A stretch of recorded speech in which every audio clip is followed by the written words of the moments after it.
keep privately and then put it in the group. Okay, Okay. now the recording is started. So how do we want to use our time? Do you have a kind of idea of how you'd like to approach this? So my question actually originated from when I'm interviewing a lot of product managers and leaders on the top problems they're facing right now. This is for a discovery we are doing for our own company. They mentioned that one of the challenges they see is the strategy alignment to the product roadmap alignment. And this is where they struggle a lot to do this with the management. Mm-hmm. And so sometimes it's more of a opinion versus data fight. What is the reality versus what I feel? And sometimes it's like the misalignment in how the product leader understands the strategy of the company and how it fits with the product. So all of this is basically where I'm trying to understand like how this design sprint could be used there to align these guys from strategy to product roadmap. What is the success of the product? And then this can build the whole roadmap for them, which is then aligned from top to bottom. Right. So so I should say up front, I just enrolled in the Design Sprint course about a month ago. It was right before a big event that I just finished, and I thought I'd had more time before this call to really dig into that content. So I'll say I'm coming at this from having just read the book last year and kind of my idea of what a sprint is with all the different people I've worked with over the years. So I don't have a lot of touch points in the Design Sprint course to tie this back to. So I'll really just speak from my experience related to this work. I'm curious what for the other, for Mariah and I'm sorry I missed Nico. Yeah. What's your interest in the topic too, so we all kind of know where we're all starting from?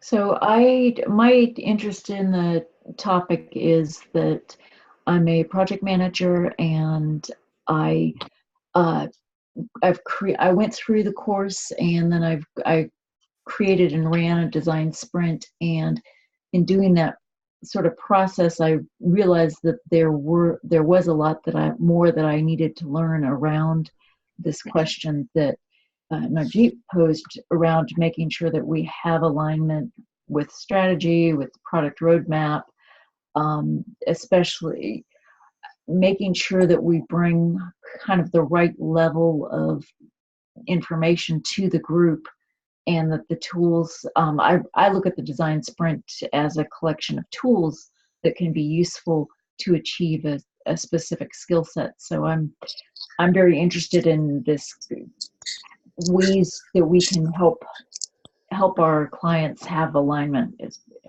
That's my interest in it. Cool.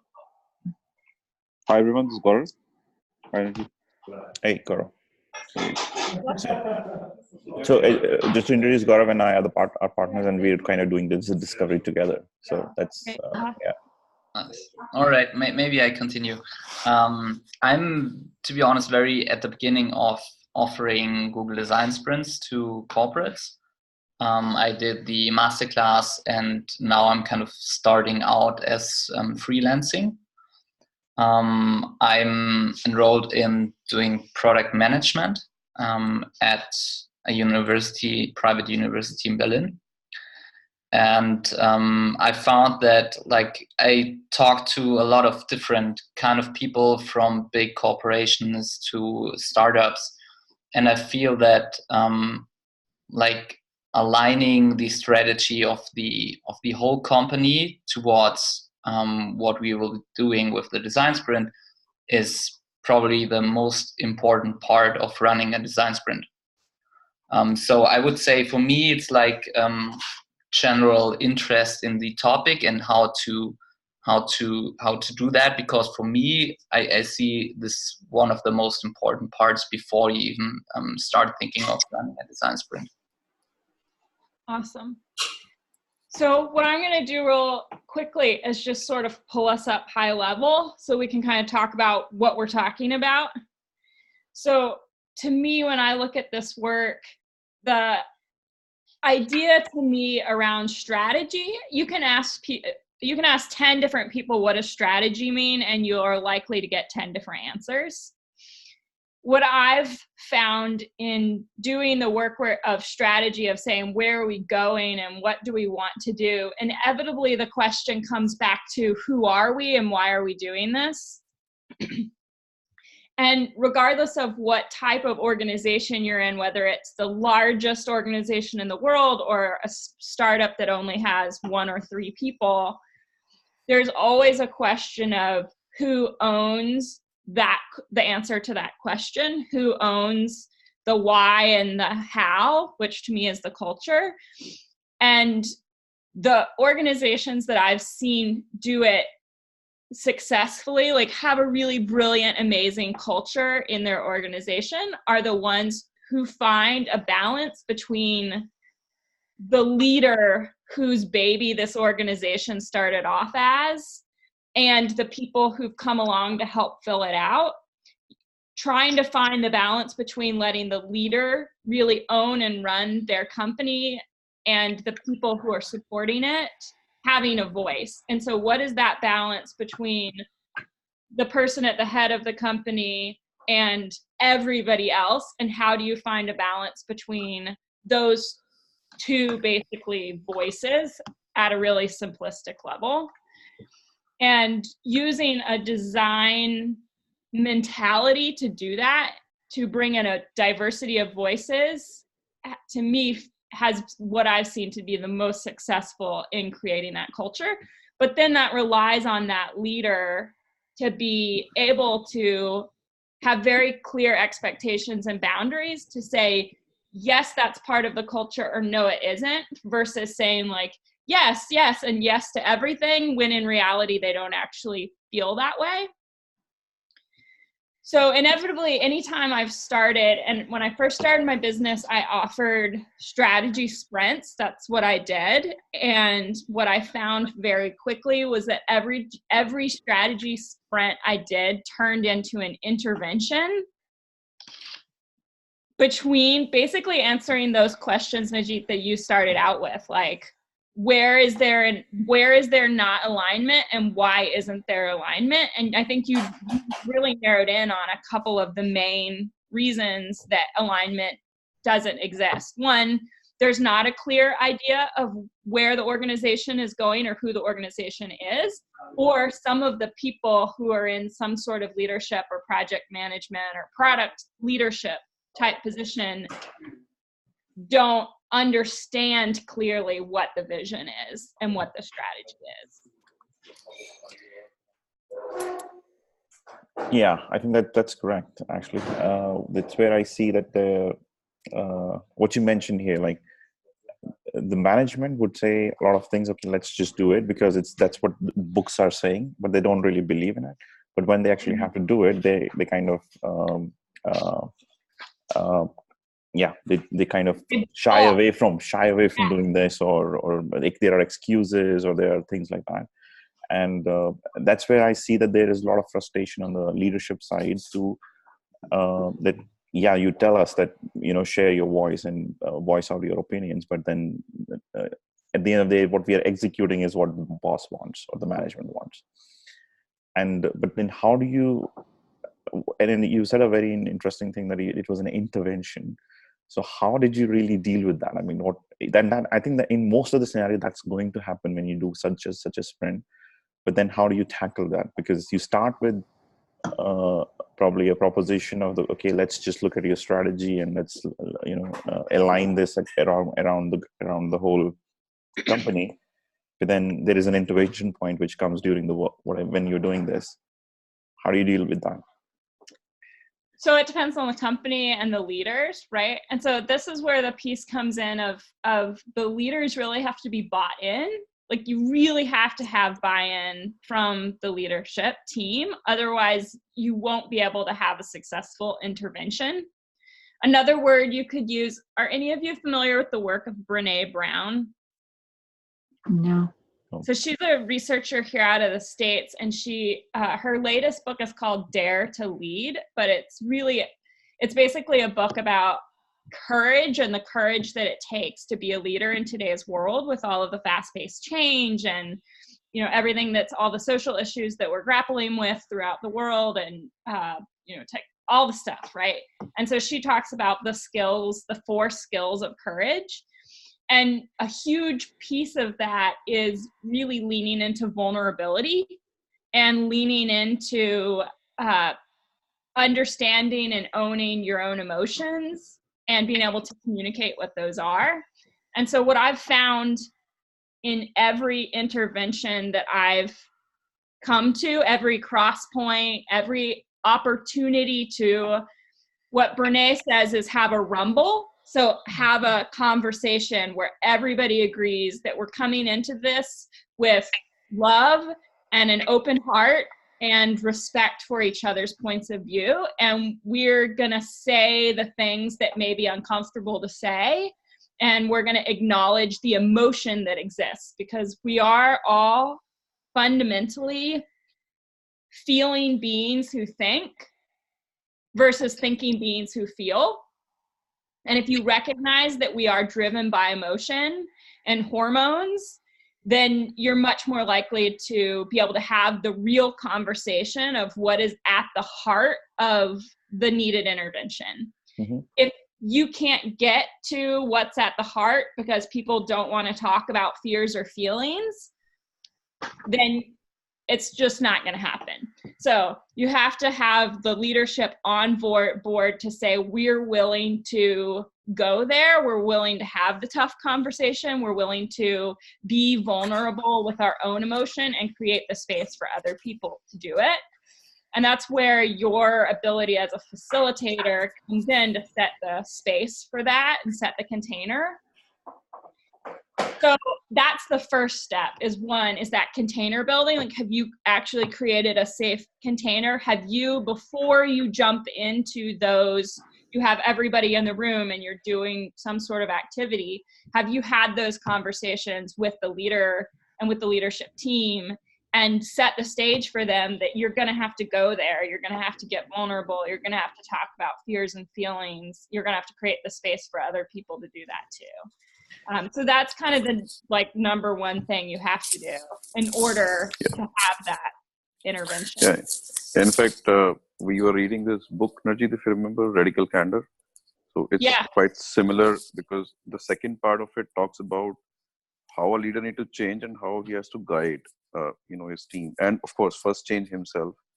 And then eventually what you're doing is you're not working with the so-called resources, which is also a very loosely used term, human resources.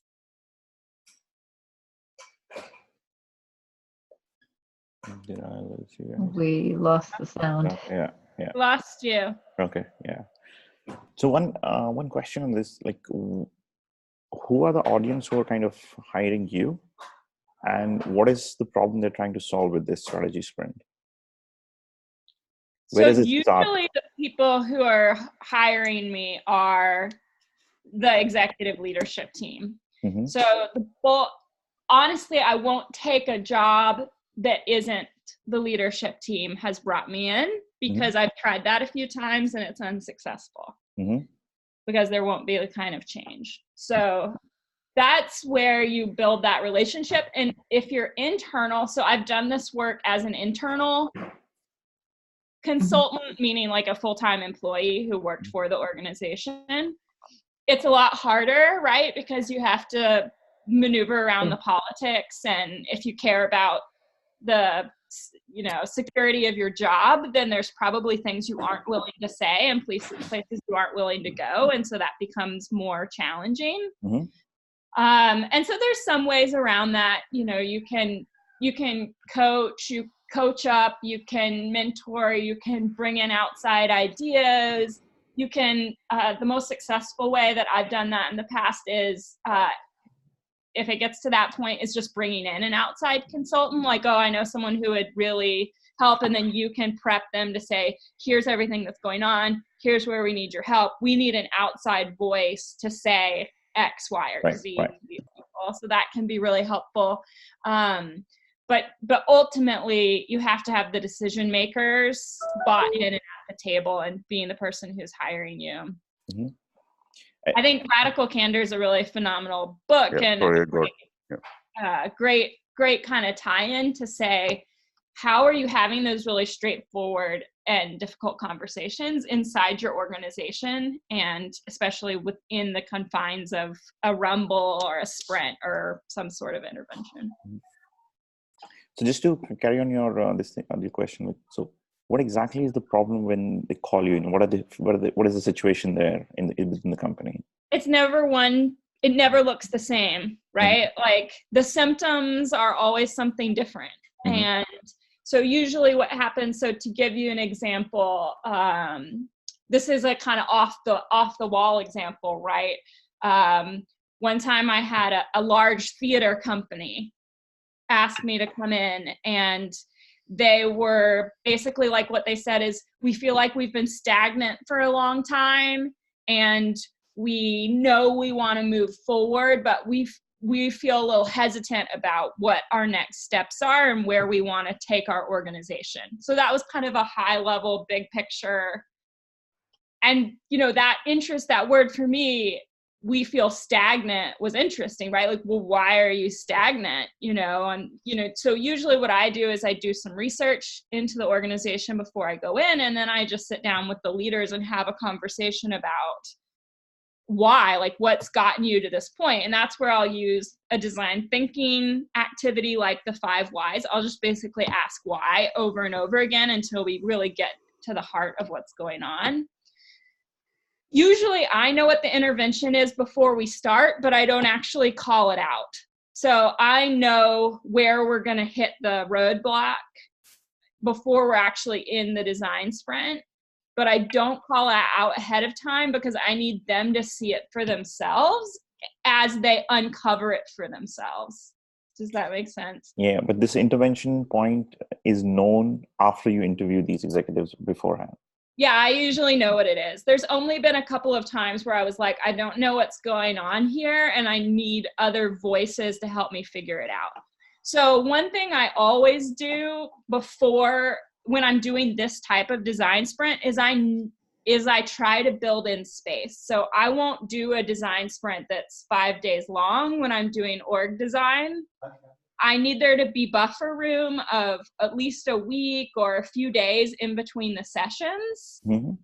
so that I can do some planning and bringing in the right tools and resources as things start to uncover. And also so that I can have some of those conversations with the leadership group in that kind of downtime to help them see how they need to shift and show up in the room in order for other people to shift and show mm-hmm. up in the room. And how does the structure look like when, like, it's initially you do interview with the executives to find, you said 5 whys. So I usually do a discovery process that mm-hmm. starts with the leadership group, and then generally I'll also interview other stakeholders. Mm-hmm. So if they'll let me, I'll interview everyone I'll ask them who the stakeholders are. Have you ever done a stakeholder map exercise? No, never done that. So you can Google it. I'm sure it's out there. I'm just looking to see if my book is in here. I don't see it. I have one book that has, I think it's in here. This is my favorite resource. Mm-hmm. I don't know if you've seen Game Story. Yeah. I think there's a stakeholder map activity in here. So I'll usually do a stakeholder map activity with the leadership group, identify who the stakeholders are, and then I generally try to interview other stakeholders or do some sort of survey with other stakeholders before we're actually in the room. Mm-hmm. Okay. A lot of times we end up, we often end up revisiting things like mission, vision, values of the organization during the design sprint. In fact, that's one of the things I usually tell people we're going to visit. So there's definitely a kind of process, sort of. That's the other reason, is that I like to leave time in between the sessions, and how much time I leave kind of depends on how far along they are on those elements of their organization and how much research and stakeholder engagement we need to do in between those. So there's different things I do for stakeholder engagement around values. There's different things I do for stakeholder engagement around mission and vision, etc. And do you do this individually or as a part of a group? It totally just depends on. Usually I can tell when I sit down with a leader, like the executive leader or the leader that's bringing me in, which is sometimes more like a COO or a product executive versus the CEO. I can usually tell pretty quickly how, and I'm going to use a Brene term, how armored the executive leader is and how willing they're going to be vulnerable. And so I can kind of gauge, depending on that, where I need to spend my time on the interviews, and if we can do group interviews, or if we can. I love to do group interviews if I can, because then you can kind of see the executive team all in one space and get a feel for how vulnerable they are with each other and how much trust exists between them. Got it. Okay. And for the these are like face-to-face, or these are remote interviews, or how do you do that? I usually do them face-to-face if I can. Okay. You can tell a lot more about people when you're in the room. Yeah. So you do the executive part, and then you have the stakeholder mapping, and then you go to and kind of talk to these stakeholders as well. Yeah, exactly. Okay, got it. And then when does it all come together? Like, what happens next then? So again, it totally depends on the size of the organization. So let's just take a really small organization and I'll walk you through what a sprint looks like. So let's say you have an organization that's about 5 people. Let's say they've been around for maybe 5 to 10 years, and they're not a startup culture. They're a more established culture, but they're a small company. So that's going to be a lot easier to do because it's a small group of people and there's some amount of foundation already in place. So normally what I would do is sit down with the executive team. I'll use an example of one of the clients that I've worked with in the past. So they were a small company. The CEO had been the CEO for the entire 5 years that they had been in business, and he had just brought on, his wife had quit her job and was joining the company full time as kind of a CEO type role. And the way they presented to me was, we feel totally at loss of clarity around roles, who's doing what. We think we have team members on our team that we're paying and they're not doing anything.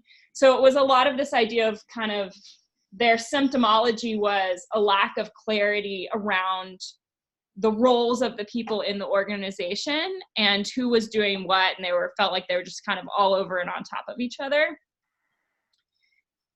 So for them, I sat down with both the CEO and the COO in a joint meeting and got a feel for kind of how they interacted with each other, what their pain points were. And then I had interviews. I interviewed the 3 employees very briefly because they didn't really want me to interview the employees. That felt very uncomfortable for them. So I had to kind of talk them into it and explain why it was important. And then I interviewed a couple of their favorite clients, and I interviewed a couple of vendors who they'd worked with. So I had just not all of their stakeholders, but a few of their stakeholder voices in the room. I had a pretty clear picture of what their values were and not a clear picture of what their mission was, and zero clarity around the vision, like what they even wanted the organization to be or where they wanted it to go or what their why they even existed. And so I knew those were the questions for them. What was their why? Where did they see their business in 5 to 10 years? And to me, that was the strategy piece that we needed to tackle. They had very clear values, but they'd never sat down and identified them. And actually, we didn't even go back and identify their values for another 2 years after we'd been working together for another 2 years. Because they were such a small company, their values were pretty clear to everybody, but they all use different language to describe it. And so to me, it was just more important to focus on where are we going and why are we doing this? And so the structure that I used with them was a 4-part series. So we did 4 half-day sessions over the course of 2 months. So the first session was really focused on, and in this particular example, I didn't bring the other parts of the team members in until the end. So we started with just the executive team, and we did a ton of design activities around what is your why?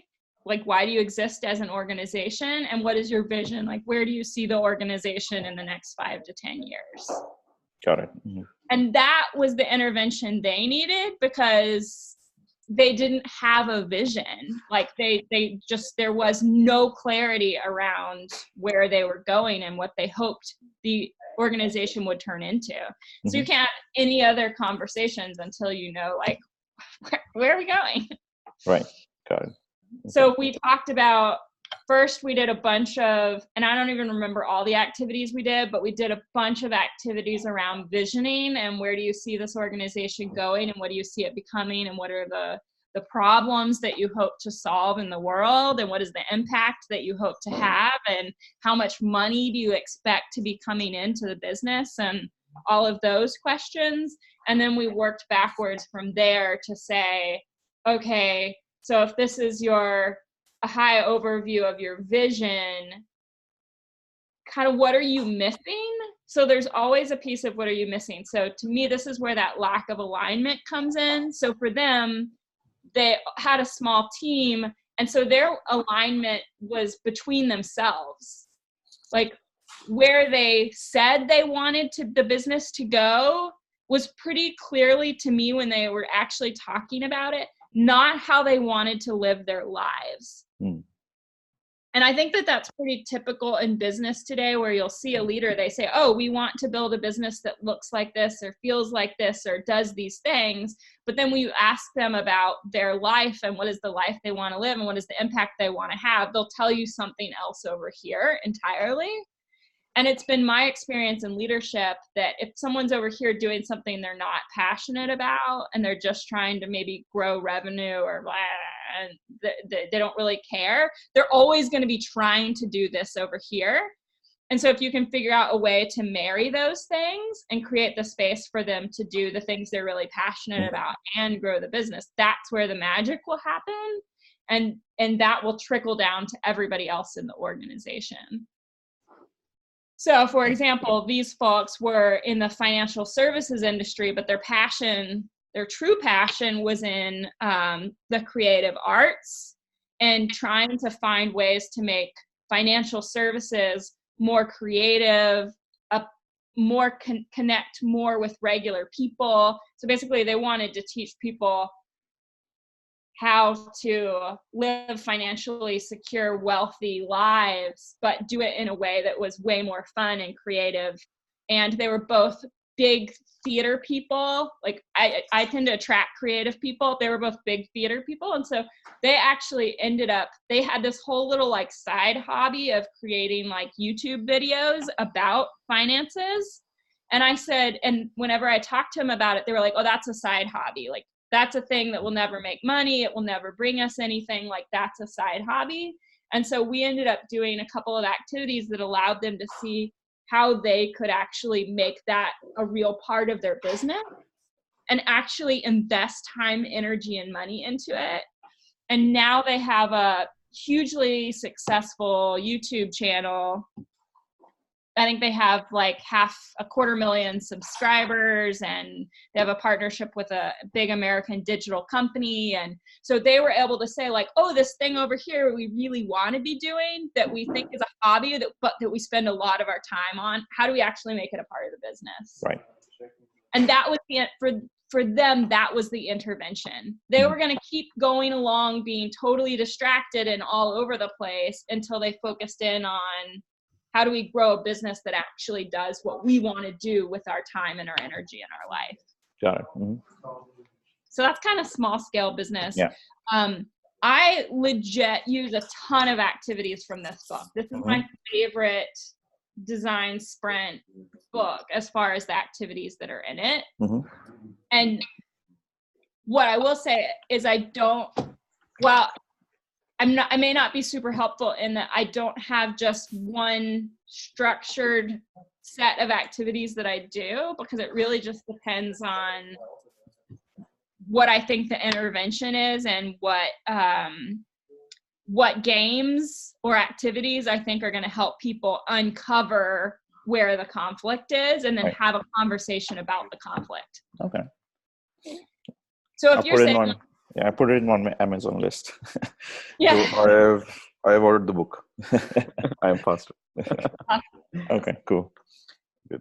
And how does it change? Like, what was the time frame for this whole activity? So usually I do this work with small organizations. I usually do it over about a 2-month period. And with bigger organizations, it really just depends on how quickly they want to move, how many stakeholders they want to include. The largest organization I've ever done this type of work with was when I was internal to a big organization here in the States. We had about 90,000 employees, and we used kind of the design sprint methodology as I knew it. This was way before I'd ever read the book. So different, but kind of some of the same ideas to do a visioning. So every 5 years, the company did a visioning process that was basically a design sprint. And it started by, similarly, the leadership team would kind of kick it off, and they'd say, this is where I think we're going, and this is what I think is going to happen, and this is where I think that change is going to be. And then using leadership structures, we would run these virtual sessions. And I don't remember what the software is that we used at the time, but we would do things like employees from, you'd have a bunch of different groups of employees, almost kind of focus group style, but in a virtual setting from all over the company. And we would run them in groups of about 60, and we would run probably 10 to 20 of these sessions. And we would ask questions like, kind of like, again, taking something from in here, you might ask something just like, almost like a, what's it called? Like a SWOT analysis, like what's working, what's not working, where would you like to see the business grow? What do you think are the top things that this organization should be working on? What are ideas or initiatives do you have in mind? So basically it was like this huge generation of ideas from the entire organization and a huge discovery process. And then we would sift through all of that data. We used a bunch of outside consultants to help us, since we all saw it through our own lenses. And then we would pick out the things that we kind of thought were going to be the most important. Each of the kind of regions of the organization would choose people to all come together for what we called like a future search type of sprint. And for 2 days, we would sprint on what is the strategy for the next 5 years of the organization. We usually kicked it off with having 4 or 5 kind of TED-style speakers talk to sort of inspirational ideas, kind of out-of-the-box thinking to sort of prime the pump.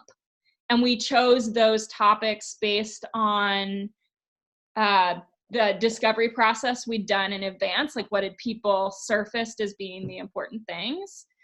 And then we would do design activities at tables of about 10 people throughout the whole room. We're talking like a room of about 1,000 people at tables of 10 doing these activities, and then doing post up and doing, dot voting and having conversations as a large room and as small tables to just kind of move people through the process.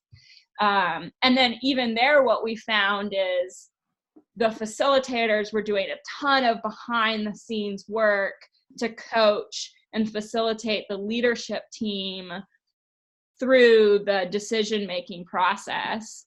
So what felt very collaborative and was very collaborative also had this very clear element of, really at the end of the day, the leaders are going to make the decision. So nothing can surface here to the top as a thing that people want to work on if the leadership team doesn't fully support it. So at the end of the day, for example, we would have these sessions where it would be just the executive leadership team, which for this organization was about 25 people. Mm-hmm. And because it's a very decentralized organization, it's about 25 people. And we would say, okay, here's what's surfacing. Here's what's rising to the top. Let's have some conversations. Is any of this off limits? Like, is any of this a total no-go? And why or why not? And let's rumble about that. So it would end up being these really long days for the leadership team, while the rest of the company, the rest of the stakeholders who were there, which, because it included customers and vendors and suppliers and all the stakeholders were in the room, they would go off and go to some big concert and do all sorts of fun stuff while the leadership team was having some of those more rumble style conversations. And then we would come back together the next day and people would group up based on the ideas that they were most excited about bringing to fruition. And they would actually start to put initiatives behind those big ideas. And each idea had at least one, if not a couple of executive leadership sponsors who are helping to guide the stakeholders through the generation of the strategy for that one. And then towards the middle of the day, people would present what they had created, and then again, people would vote on what they wanted to bring forward from there. So that's kind of like small company, big company, and kind of how we used the principles of design, kind of sprinting to sort of move through. How do you get these customers? How do you acquire them? How do you, what's your funnel like? Yeah, it's just word of mouth.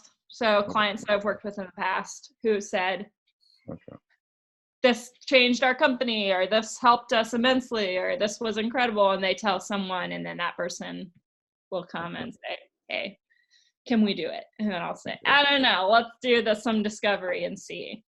Right. You have some digital strategy as well in terms of going beyond the word of mouth. Of course, that reference works the best way that I've seen till now, but are you also using digital strategies to acquire these customers, people who are discovering you and then they're saying, hey, we want to do this session, or it completely goes on reference? It's really word of mouth. I have a website, but my website's even kind of crappy, and it's not well designed. If you go look at it, it'll be like, oh. It's really mostly word of mouth. People who I've worked with in the past, because I did work at a large organization, I do get some of people who are coworkers from that large organization. I haven't worked there in 5 years, so I do get some of those people. I do have some funnels for the leadership development work that I do. So I do the strategy work and the design work, but I also do leadership development work. And because to me, you really can't do the design work if it's not built on an organization that has strong leaders who are willing to be vulnerable, who are emotionally intelligent, who know what their values are and are driven by their values, and who know how to build trust and psychological safety. If you don't have leaders who are doing those things, then like trying to do the design work just it's not as successful. And so I usually, one, won't work with organizations that don't have some foundation there or aren't willing to learn some of those skills as we do the design work. And so two, my leadership work tends to be a funnel for my design work.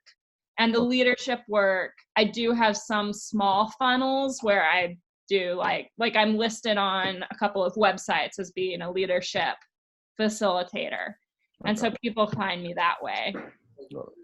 And I do networking. I do a ton of networking in my city. So here in Austin, Texas, I do a lot of getting out and meeting CEOs and HR professionals and doing, I do some free classes and workshops around town. And that's another way that people find me. Right.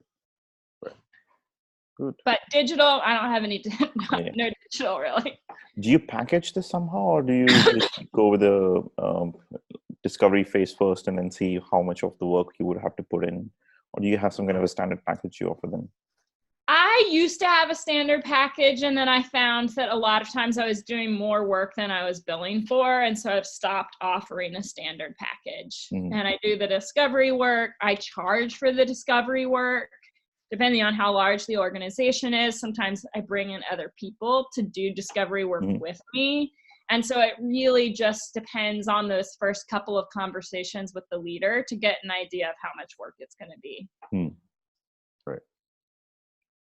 And what's a typical pattern that you see when you're talking to them, specifically leadership, in terms of identifying the areas where they lag on in general as a behavior, or as you say, you don't have a clear vision, they don't have a clear strategy, they have their own values, but there is no organization value as such.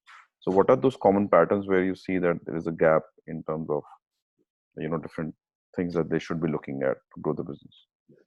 Yeah, a lack of a clear vision is a big one. A misalignment between people on the executive leadership team is a big one, either between values, like we haven't operationalized the values in the same way. Like, we all say that collaboration is important to our organization, but then if you really drill in on what collaboration means, like how does collaboration show up in your culture, you'll get conflicting things that are actually at odds with each other around what collaboration means. So that's where I would say lack of alignment on values, where you may all say, yeah, we have the same values, but in reality, how you actually play those values out is not aligned.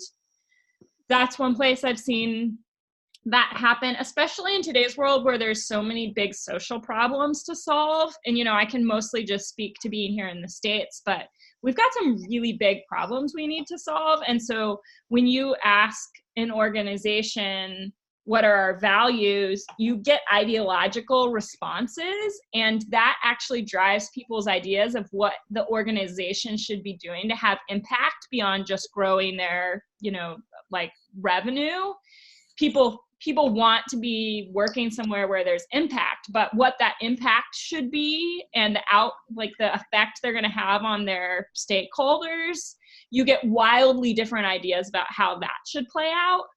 So that's another piece that I've seen kind of rear its ugly head, which is people not being willing to people don't want to have those conversations, because that gets into ideological differences, and those are just really hard conversations to have. Right. So one more pattern that I've seen a lot is when the organization tried something in the past and it didn't work. So they basically they fell. They had some sort of large failure and they haven't recovered from it yet. Okay. Emotionally and psychologically. And so that's where I hear a lot of people saying oh, we feel really stagnant, or we don't know where we're going, or we're not sure what to do next. A lot of times when I dig into that, there's a failure at the heart of that they haven't recovered from.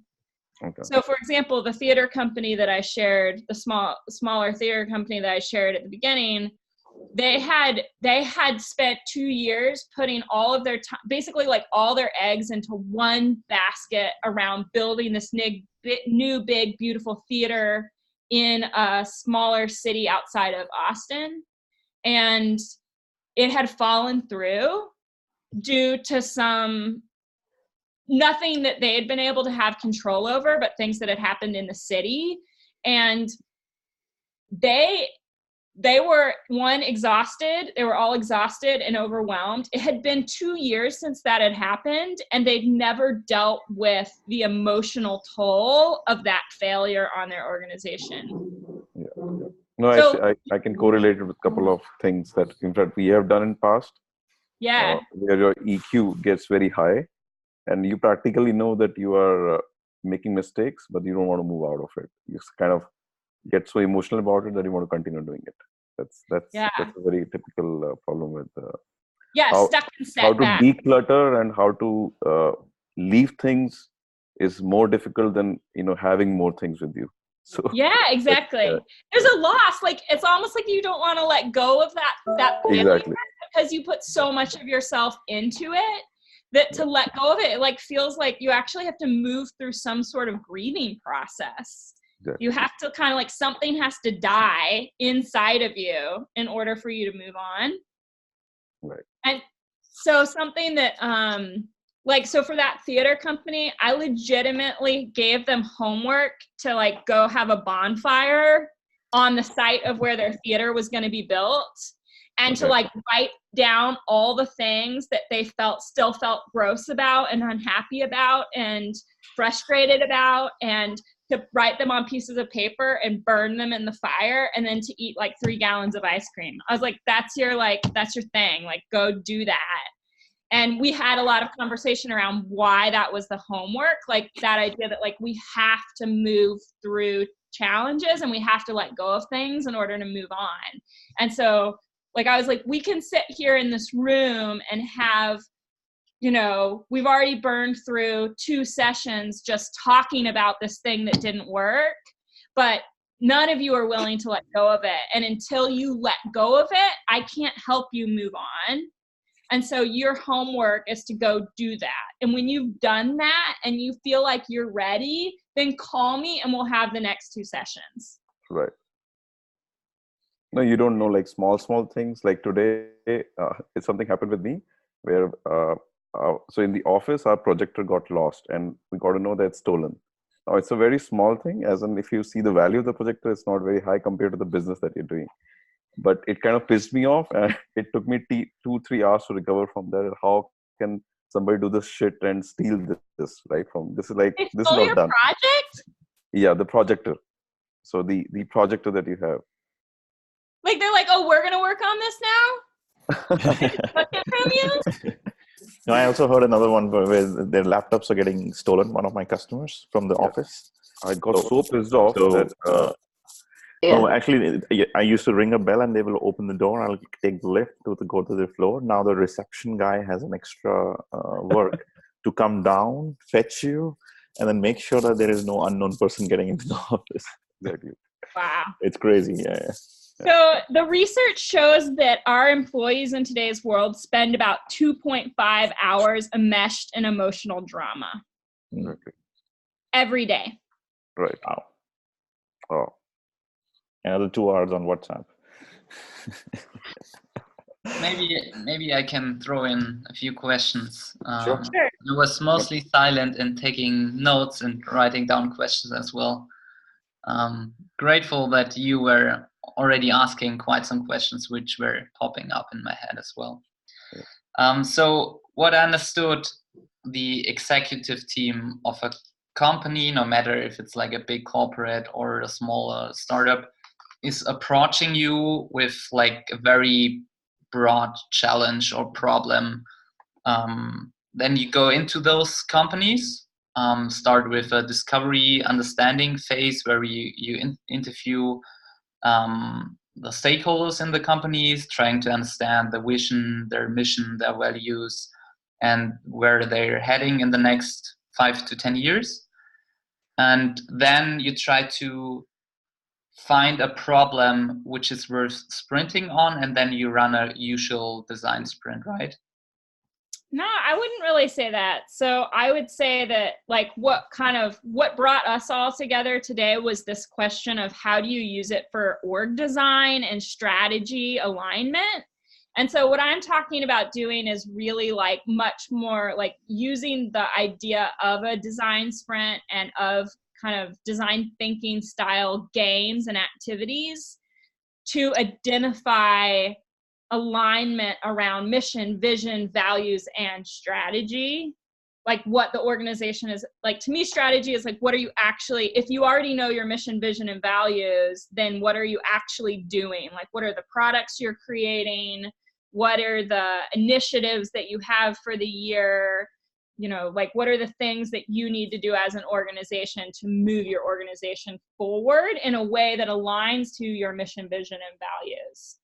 And so eventually what you can get to is, if you've used this idea of design to get an alignment and clarity around strategy and mission, vision, and values, then you can start to use the design sprint. And this is where I would dive much more into the actual like sprint, like the way the book is designed, like use this sprint process to actually start working on much more like specific problems or product design. So to me, it's like what I'm talking about doing is kind of like a middle layer between the product and problem design and kind of the creating the why, how, who we are as an organization, and using the design activities and approaches to tackle those bigger picture ideas. So I was actually initially confused with this. So what I understood is that this is called sprint in a way, though we always keep on calling it design sprint. So design sprint, I would say, is a subset of sprint. So sprint is a framework which could be actually used anywhere in the organization, if you see. And then you can call it alignment sprint, strategy sprint, design sprint, you call it whatever, you can give different names, acronyms to it, but the framework still remains the same, or you can create a subset of it or make, multiple frameworks around it. So design sprint is particularly, say, when you're talking about building a product design and you want to validate it, which I think AJ Smart is doing. And that's where you get confused that it's a framework, can be used anywhere, say, and give different names to it. Yeah, you absolutely can. You could take that framework, and you could probably take that framework. I've never just taken the framework and applied it to mission, or taken the framework and applied it to values. It could be like, it's an approach.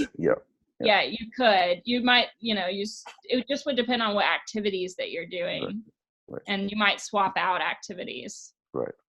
But the idea is there, right? To me, like, that's the framework of this, is like you can use that idea of that framework to approach many different things.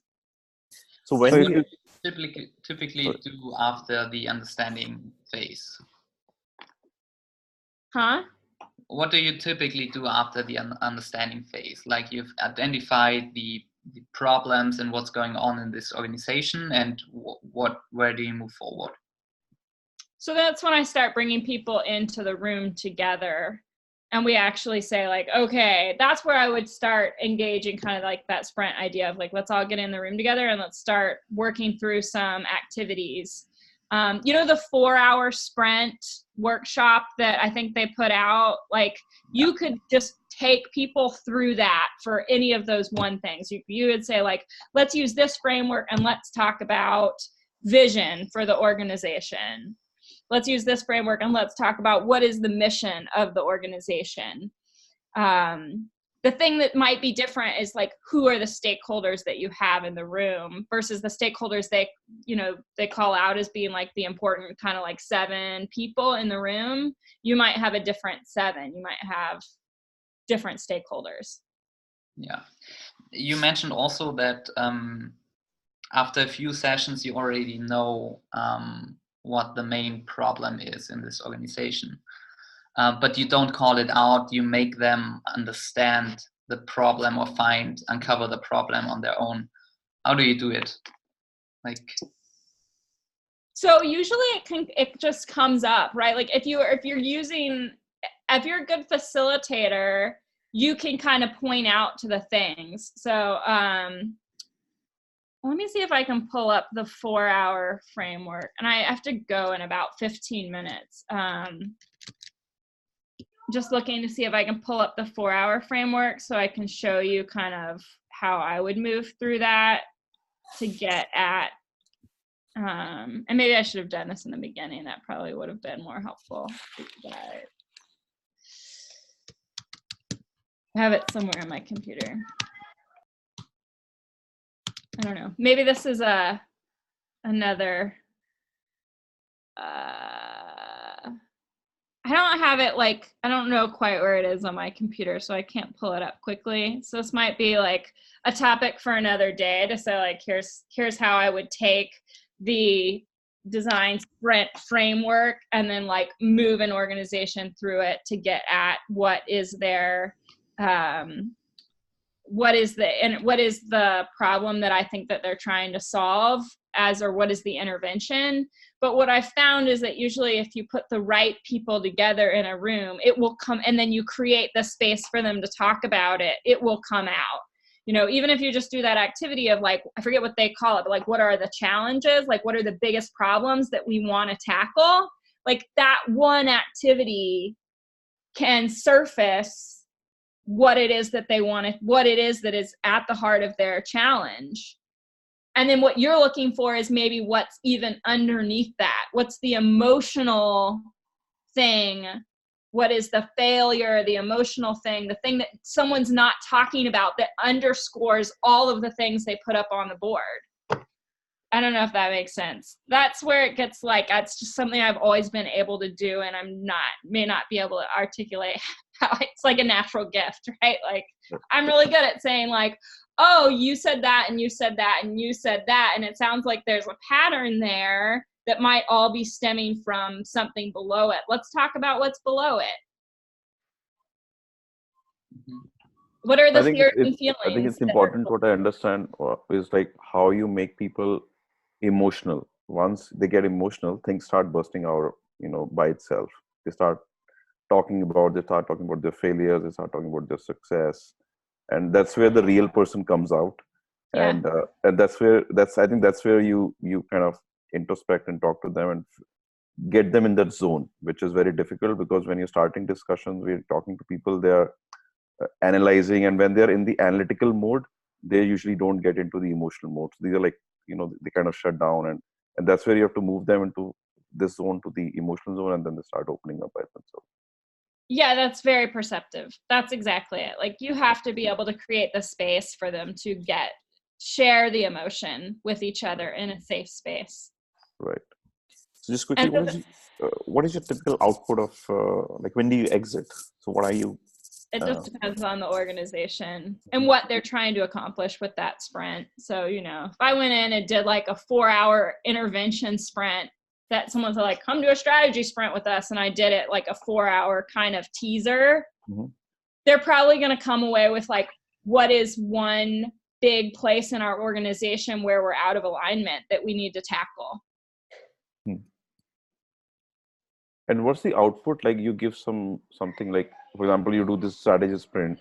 So you kind of document something and present to them and give it to them. These are the areas you need to improve upon, or these are the findings. So you kind of give something. And so what's the output of, say, any sprint that you run? It really just depends on the organization, the size, what we're able to get through in the time.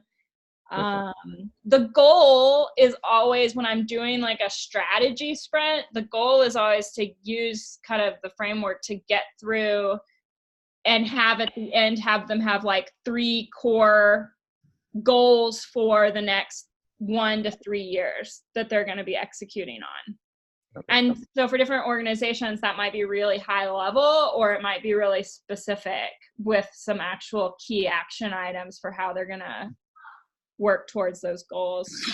Do you also work long term with the executive leadership team, where you're kind of doing a coaching for them as well, in terms of, okay, you define the goals now, you define what you want to do in next 1 year. Now I'm going to define your objectives, and let's start meeting every week or 6 or a month, and then seeing where we are reaching those goals or not, right? Yep. So do that as well, or? I do. Yeah, I've found that a lot of times if you don't offer that service, then they don't follow up on the goals that they set. Right. They need like an outside third party to just help them kind of move forward and stay on target. Right. And be agile, right? Like they need someone to give them permission to know when they've committed to something that they need to let go of. Right. Yeah. Okay, so we have more questions. We are actually 5 minutes above. Was this helpful? I feel like I was maybe like, I don't know. Was this helpful for you all? Absolutely. Yeah. Absolutely. Yeah. I think we should. I would, in fact, I'm about to propose that we should plan to have these sessions more often, because this helps to define and of course we can define the goals, how we want to structure it, how we can help each other in terms of business, of course, right? Because we are different continents, different places, and of course with a common vision and common mission. But one, sharing values, sharing what we are doing as business, and how we can also collaborate and help each other in our businesses, because that will be also like a good thing to do each other. Yeah, I'd love to. I feel like I talked a lot today, so I'd love to understand what you all do and how you do it. That was the idea. Yeah, exactly. Yeah. Dorothy, thank you very much for sharing.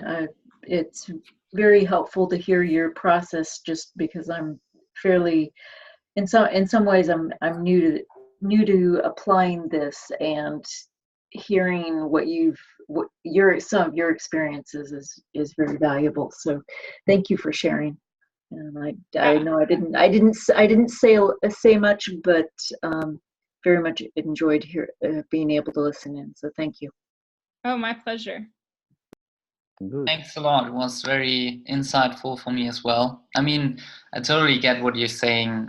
It would be too easy if there is a very clear structure and way of moving forward for every kind of project, which isn't the case often and doesn't make sense, I guess. Well, I want to be clear that I think you can actually take the sprint framework. And again, I haven't gotten through the course yet. I've only read the book, and it was last year. So I also feel a little like I don't quite remember all the details. And so I don't want to speak to something I don't remember very clearly.